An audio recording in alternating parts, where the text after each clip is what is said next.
भारत गौरव आचार्य श्री पुलक सागर जी गुरुदेव के प्रवचन और लेटेस्ट धार्मिक भजन व कार्यक्रम निशुल्क देखने व सुनने के लिए हमारे YouTube चैनल जीन शरण मीडिया को आज ही सब्सक्राइब करें और सबसे पहले देखने के लिए बेल आइकन पर क्लिक जरूर करें। मकान की वजह से दो भाई अलग रहें तो चलता है, लेकिन मन की वजह से दो भाई अलग हो जाएं ये बर्दाश्त नहीं होता। ध्यान रखना, मकान का बंटवारा फिर भी कोई बड़ी बात नहीं है। दुख तो इस बात का है कि मकान के बहाने हम संपत्ति का बंटवारा नहीं करते हैं, अपनी संवेदनाओं का बंटवारा कर देते हैं, अपनी भावनाओं का बंटवारा कर देते हैं। तीनों भाई बहुत दुखी थे, दुखी रहेंगे जब तक प्रवचन पूरा नहीं होगा। ध्यान, अभी तो वहीं बैठे हैं तीनों, हमें एक कर दो महाराज। हम सबके बच्चे हैं, स्थिति तो ये आ गई है कि जिठानी का बच्चा यदि देवरानी के घर में खेलने चला जाए तो जिठानी रोक देती है, वहां मत जाओ, चाची अच्छी नहीं है, वहां मत जाओ, दादी अच्छी नहीं है, वहां मत जाओ, बड़ी मम्मी अच्छी नहीं है। क्या बीज बो रहे हैं आप अपने बच्चों पर? और ऐसा बीज बोते बोते बोते बोते एक दिन वृक्ष बन करके खड़ा हो जाएगा। ध्यान रखिए, दादी अच्छी नहीं, चाची अच्छी नहीं, उनके पास मत जाओ, ये हमारा घर, ये उनका घर।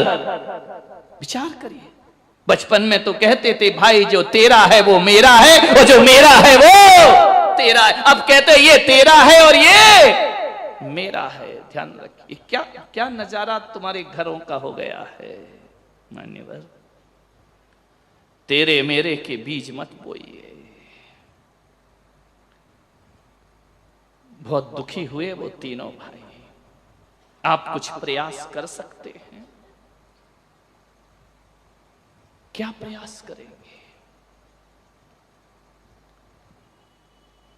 प्रयास तो तुम्हें करना होगा। तुम भी क्या करोगे? एक दिन हो, 2 दिन हो, 3 दिन हो तो आदमी एडजस्टमेंट करता है। रोज रोज वही बातें। मान्यवर, घरों को मत उजाड़िए। जब से एकल परिवार हुए हैं ना, तब से डिप्रेशन बढ़ गया है, तब से तनाव बढ़ गया है, तब से बीमारियां बढ़ गई हैं।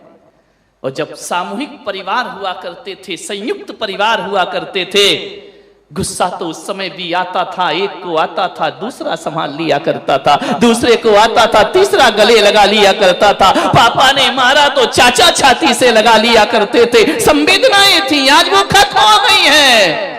आज घर में 4 सदस्य भी नहीं हैं। अब झगड़ा होता है तो कोई किसी को संभालने वाला नहीं है, बचाने वाला नहीं है। इतना अकेला हो गया आदमी, इतना अकेला हो गया कि मोबाइल तो महंगा महंगा रखता है, लेकिन इतना अकेला हो गया कोई फोटो खींचने वाला नहीं मिलता। स्वयं की सेल्फी अपने हाथ से खींचा करता है, कोई तुम्हारी तस्वीर लेने वाला दिखाई नहीं दिया करता है। खुद ही सेल्फी लिए जा रहे, खुद ही बने जा रहे हो हीरो। ध्यान रखना, बट गए घर, टूट गए परिवार।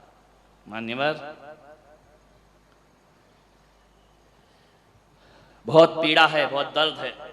जितने एक तुम यहां बैठे हो ना, जब पंडाल एक होता है तो मुझे खुशी मिलती है, और जब घर एक होता है तो परमात्मा को खुशी मिला करती है। एक बात ध्यान दो, जब परिवार एक होता है, दिल से दिल जुड़ते हैं। दो सगे भाई अलग अलग हो जाया करते हैं, इससे बड़ा नरक क्या होगा? किस नरक की बात कर रहे हो? तुम्हारा बेटा उसके घर, छोटे भाई के घर नहीं जा सकता, बड़े का बेटा छोटे के घर नहीं जा सकता है, इससे बड़ा नरक क्या होगा इस धरती पर? ध्यान रखना, मंदिरों में पूजा पाठ करने से स्वर्ग नहीं बनता जीवन। मैं तो आपसे इतना ही निवेदन करना चाहता हूं कि मंदिर की एक पूजा कम कर लेना, लेकिन भाई भाई में प्रेम को जिंदा रखना, इससे बड़ी परमात्मा की पूजा कोई दूसरी नहीं हुआ करती है। सोचना है आपको। मां ने जो कहा, छोटे बच्चे मान लेते, उसके घर नहीं जाना। मैं आपसे निवेदन करता हूं, मां पूजनीय है, मां वंदनीय है, मां का सम्मान करो। लेकिन एक बात तो याद रखो, आखिर मां भी एक स्त्री है, मां भी एक नारी है। और नारीगत स्वभाव तो उसमें होता ही है। थोड़ी सी समझदारी आप और हम रख लेना।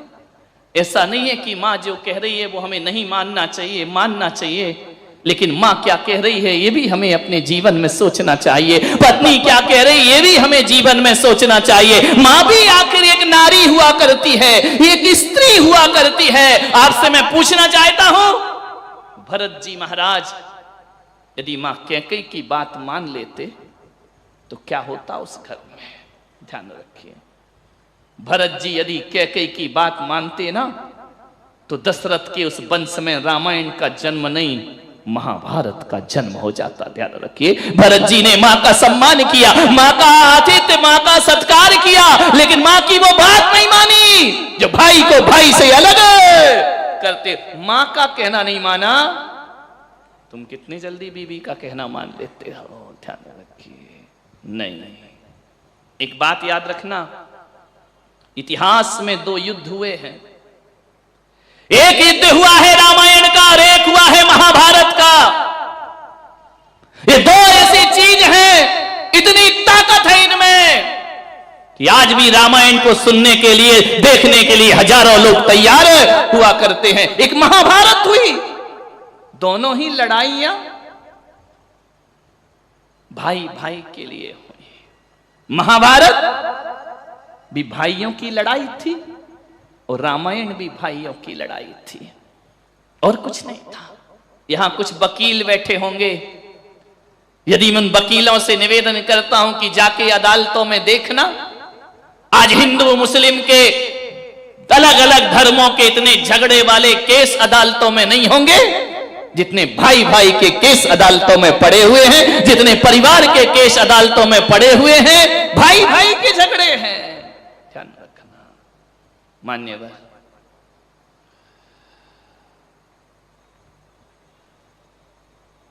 सोचना है आपको, भाइयों के झगड़े, भाइयों में विवाद। रामायण भी भाइयों की लड़ाई है और महाभारत भी भाइयों की लड़ाई है। फर्क कितना है? जब 2 भाई कुर्सी पे बैठने के लिए लड़ते हैं ना तो महाभारत की रचना होती है, और जब 2 भाई कुर्सी छोड़ने के लिए लड़ते हैं तो रामायण की रचना हो जाया करती है। रामायण इस देश का आदर्श है, महाभारत आदर्श नहीं है। महाभारत छल और प्रपंच से भरा हुआ है। महाभारत में कदम कदम पर छल है, प्रपंच है, कपट है। रामायण कदम कदम पर बलिदान है, कदम कदम पर त्याग है, कदम कदम पर आदर्श है। मैं आपसे निवेदन करता हूं, रामायण ऐसा ग्रंथ है जिसे हिंदू तो क्या, जैनों ने भी जैन रामायण कहकर के इसे स्वीकार किया है। 108 प्रकार की रामायण है इस धरती पर। एक दुनिया में राम का चरित्र ऐसा है जिसे हर धर्म का व्यक्ति कहता है, राम हमारे हैं, राम हमारे हैं, राम हमारे हैं। राम जैसा आदर्श, राम जैसा व्यक्तित्व, राम जैसा जीवन दुनिया में कोई नहीं जी पाया मेरे भाई। ये वो परिवार था जो अपने लिए नहीं जीता, दूसरों के लिए जिया करता था। और हकीकत में कहा जाए तो महावीर भगवान का शाश्वत सूत्र यदि कहीं फलित होता दिखाई देता है तो रामायण में महावीर स्वामी का सूत्र होता है, जियो और जीने दो। महाभारत तो कहती जियो और मरने दो, ध्यान रखना। रामायण कहती है जियो और जीने। एक बात याद रखना, हर किसी के घर में महाभारत है। महाभारत के लिए कोई ग्रंथ पढ़ने की जरूरत नहीं है, महाभारत के लिए कोई बड़े बड़े उपदेश सुनने की जरूरत नहीं है।